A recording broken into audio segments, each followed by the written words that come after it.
Olá, gente, vamos continuar a falar dessa Bíblia maravilhosa e hoje nós vamos entrar em Gênesis 38, que é a história de Judá e Tamar. A gente terminou falando sobre os irmãos, né, que venderam José na esperança de que esse pai o amasse e o que aconteceu foi o pai morrer em vida. E quando o pai morre em vida, a gente tá ali doido, ansioso para saber da história de José, mas o narrador vem cá e conta o que está acontecendo com Judá. Então existe uma quebra daquilo que a gente gostaria de saber. E aí a gente vai ver Deus indo ali em Judá, que nós já sabemos que é essa descendência de onde vai vir o descendente que esmagará a cabeça da serpente, e a gente vai ver Deus trabalhando através do próprio pecado de Judá. Judá é como nós, cheios de pecados, de ansiedades, de dificuldades. Judá foi o que falou, não vamos, o que a gente ganha matando seu irmão, vamos vender ele. Judá foi esse que estava se achando o bom, o misericordioso, de ter livrado, e estava na esperança do pai amá-lo, né? E a gente vai ver agora o que acontece com esse Judá. Então a gente começa a história de Judá e Tamar. Por essa época, Judá deixou seus irmãos e passou a viver na casa do homem de Adulão chamado Ira. Gente, imagina o contexto familiar. Ele tá lá vendo um pai quebrado, um pai que chora 24 horas por dia, um pai que agora mesmo não consegue os amar, e ele sabe que foi eles que aprontou esse caos. Ele sabe que foi eles que venderam o irmão. Então ele não suportou ver o pai daquele jeito, ver a família quebrada, ver a tristeza que instaurou naquele lugar e fugiu de casa. E ao fugir de casa, ele não importou ser um filho de Israel, de ter um Deus do que é bem e o mal. Ele já conhecia as histórias de Esaú, que tinha casado com as cananeias. Ele já conhecia a história da maldade daquele povo e de como é diferente do que Deus falava que era certo. Mas mesmo assim, ele só queria sair daquele contexto. Ele só pensava em não estar mais. E em Judá ele foi e já se casou com uma filha de cananeu chamada Suá, a possuiu e a engravidou. O primeiro filho dele se chama Depois ele engravidou do Onã e depois teve um terceiro filho chamado Selá, né? Então a Bíblia vai mostrando. Imagina a pessoa pecou, sai de casa e se jogou na vida. Casou com qualquer cultura, e engravidou e teve 3 filhos. Naquele contexto, ele ali está vivendo tudo que ele já sabia que não é uma cultura boa. Só que ele já não se importava. Quando Judá escolheu uma mulher chamada Tamar para seu filho mais velho. Mas o Senhor reprovou a conduta perversa de filho mais velho de Judá, e por isso matou. Vamos lá. Isso aqui tem duas coisas muito importantes. Primeiro, Deus é zeloso com a descendência, que vai vir o descendente. A gente sabe que é através de Judá que vai vir Jesus, e é zeloso, ele é extremamente zeloso. Existe uma conduta a ser preenchida, existe algo de santo naquilo ali. Segunda coisa, a criança, ela chega para os pais e ela é educada. É óbvio que o pecado está dentro do coração e tudo, mas a gente vê que a Bíblia fala que Deus disciplina seus filhos, né? Deus disciplina quem ama.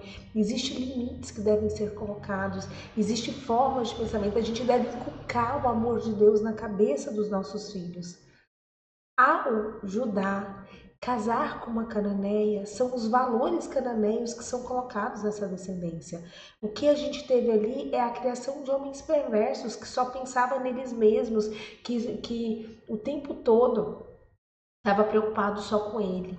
E aí, esse homem perverso casou com Tamar e Deus o matou. Então Judá disse a Onã: case-se com a mulher do seu irmão. Com cumpra suas obrigações de cunhado com ela e dê a descendência a seu irmão. O que seriam essas obrigações de cunhado?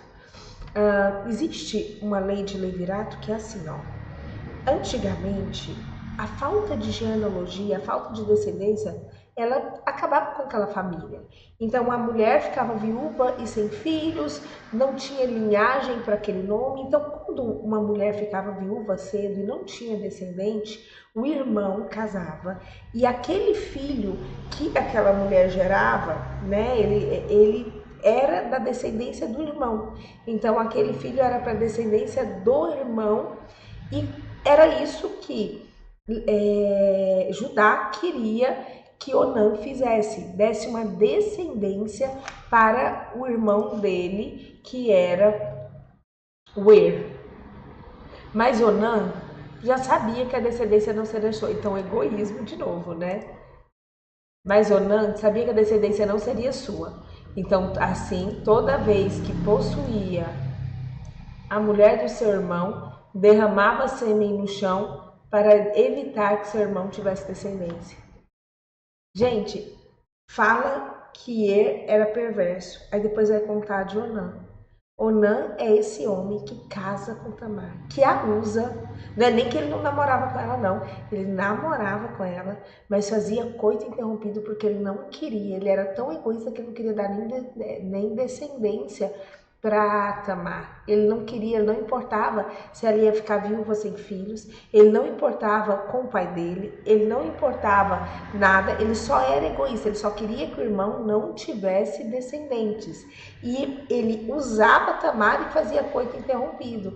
Então o Onã, ele é essa representação da perversidade, desse modo de pensamento onde o que importa é eu e eu não vou ver e não me importar com mais ninguém. E o Senhor reprovou, falou, gente, a linhagem de Cristo está errado. Então, matou ele também.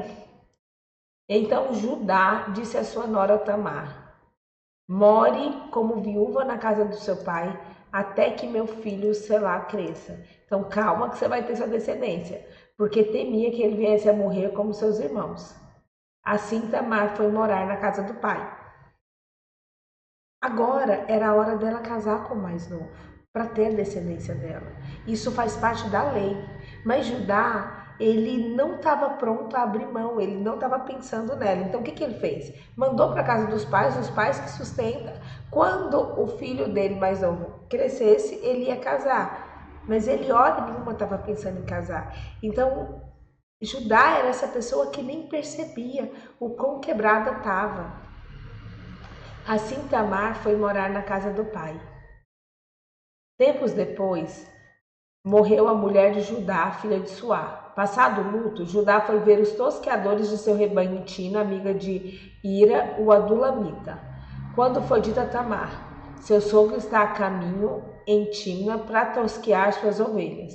Ela trocou suas roupas de viúva, cobriu-se de véu para disfarçar e foi sentar-se na estrada em Enaim, que fica o caminho de Tina. Ela fez isso porque viu que embora Selá já tivesse crescido, ela não tinha sido dada em casamento. Tamar percebeu que não ia ter descendência. E ela queria uma descendência. E ela queria uma descendência de Judá. Então seria justo ela engravidar e ter um filho que seria da descendência de Judá, como levirato. Então ela pensou, né? Quando a viu, Judá pensou que fosse uma prostituta, porque havia encoberto o rosto. Então ela tirou ali as roupas, ela estava sendo fiel, estava cuidando do pai, mas ela queria preservar a sua descendência. Gente, existem culturas, né? A cultura deles era uma cultura muito diferente da nossa. Então a gente tinha ali o levirato, a gente tinha ali uma noção de que a descendência que ia manter aquela família íntegra. A gente tinha uma coisa do tipo, aquela genética do meu marido, do outro tá no meu sogro. Então é muito estranho a gente ver esse relato, existe um choque cultural da gente com esse relato. Outra coisa também essa tal de prostituta cultural. Existe na Bíblia várias vezes que ela aborda a prostituta cultual. A prostituta cultual, eles eram pagãs, eles tinham vários deuses. E eles acreditavam que ali, ó, quando você dormia com uma mulher, aquilo ali eu estava cultuando um deus. E essa mulher antes não tinha anticoncepcional, ela podia engravidar. Aquela relação, se desse um filho, o filho era sacrificado para os deuses também. Então existia ali uma noção de que se eu vou dormir com a mulher, ela engravida, ali tem filhos, esses filhos, por isso que Deus fala muito disso, que não gosta de sacrifícios de crianças, né? Se você vai ver a história da humanidade, o quanto já foi sacrificado filhos, as pessoas dormiam com mulheres para que elas engravidassem e aqueles filhos daquelas relações de culto fossem sacrificados aos deuses. E aí quando Judá, o que também é um choque, né? Se você for pensar na cultura de hoje. Mas aí quando Judá olhou aquela mulher à beira da estrada, ele pensou que fosse uma prostituta cultual. E aí ele pegou e, não sabendo que era sua nora, dirigiu-se a ela à beira da estrada e disse: venha cá, quero me deitar com você. E ela perguntou: o que você me dará para deitar-se comigo? E ele disse: eu lhe mandarei um cabritinho do meu rebanho. E ela perguntou: você me deixará alguma coisa com garantia até que eu mande?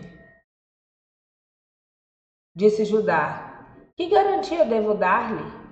E respondeu ela: o selo com o cordão e o cajado que você tem na mão. Ele os entregou e a possuiu, e Tamar engravidou dele. Ela se foi, tirou o véu e tornou a vestir as roupas da viúva. Quando o texto ele fala que ela voltou a vestir suas roupas de viúva, o texto quer deixar claro que Tamar ela só queria justiça. Então não era algo rotineiro, ela foi lá, ela fez o que precisava fazer, segundo a cultura da época, para ter essa descendência, e aí depois ela voltou aos afazeres de tudo. Quando Judá mandou o cabritinho por meio de uma amiga do Lamita, a fim de reaver a mulher sua garantia, mas ele não encontrou, e perguntou aos homens do lugar: onde está a prostituta cultual que costumava ficar à beira do caminho de Naim? E aí responderam: aqui não há nenhuma prostituta cultual, mostrando, gente, que não fazia parte da cultura, ela não costumava fazer isso, ela não ganhava vida como prostituta cultual. Aquilo foi uma coisa única para que a justiça fosse feita. Assim ele voltou a Judá e disse: não a encontrei. Além disso, os homens do lugar disseram que não existe uma prostituta cultual.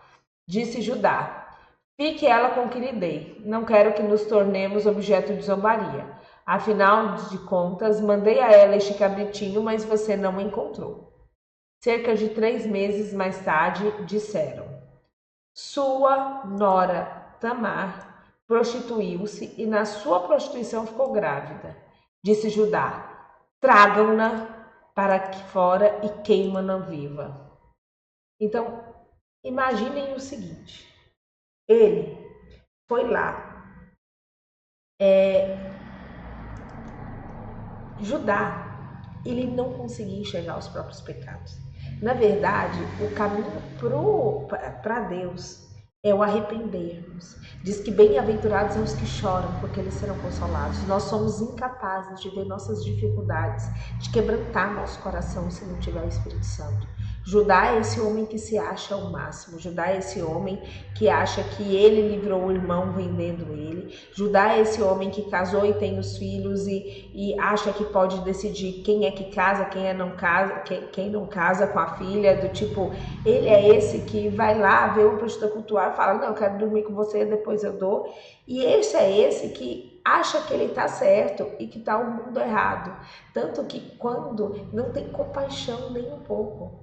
Tanto que quando ele descobre, ele não queria que Tamar casasse com seu filho, ele já tinha crescido, ele não tinha feito nada, E ele vai lá, quando diz que está grávida, ele já quer que leve ela para fora, queima ela viva, né? Já vai embora que eu sou justo, né? Eu sou filho de Israel, eu sou justo. E quando você vê falta de compaixão, hipocrisia, tudo desse homem, né? E tudo em nós. Isso aqui mostra o ser humano, tá? Nós não estamos falando de Judá, nós estamos falando da gente. A gente acha que tá certo, que é bom, que é tudo, tem coragem de julgar, tem coragem de colocar o dedo no rosto dos outros. E aí, quando a gente tem esses lambejos de Deus, é triste. Quando ela estava sendo levada para fora, mandou o seguinte recado ao sogro: estou grávida do homem que é dono destas coisas. E acrescentou: veja se o Senhor reconhece a quem pertence este selo, este cordão e este cajado. Judá reconheceu e disse: ela é mais justa do que eu, pois eu devia ter entregue a meu filho Selá, e não voltou a ter relações com ela. Então aqui, gente, a gente tem o relato de como Judá foi aquebrantado, quebrado por Deus. O quanto ele percebeu que ele era injusto, o quanto ele percebeu que ele era errado, o quanto ele percebeu que Tamar, uma mulher que se fez de prostituta cultual, era mais justa que ele. O quanto ele percebeu que ele ia queimar, ele estava querendo uma mulher que era mais justa que ele. Então, existiu aqui um quebrantamento, uma mudada. O que o autor estava querendo mostrar nessa história? Judá, que vendeu José, já não era mais o Judá que vendeu José. O Judá que vendeu José agora era um homem quebrantado, acabado, arrebentado, que percebeu o quão injusto e errado ele era. Convertido, meu povo! Quando lhe chegou a época de dar à luz, havia gêmeos ao seu ventre. Enquanto dava à luz, um deles pôs a mão para fora. Então a parteira pegou um fio vermelho e amarrou no pulso, dizendo: este saiu primeiro. Mas quando ele recolheu a mão, seu irmão saiu e ela disse: então você conseguiu uma brecha para sair? E deu o nome de Pérez. Depois saiu seu irmão, que estava com o fio vermelho no pulso, e foi-lhe dado o nome de Zerá. Gente, sabe o que eu acho engraçado? Quem colocou a mão primeiro para fora foi Zerá, mas de alguma forma Pérez encontrou uma brecha e saiu. E é de Pérez que vai vir a genealogia de Davi, que vai terminar no nosso Cristo maravilhoso, que pagou pelos nossos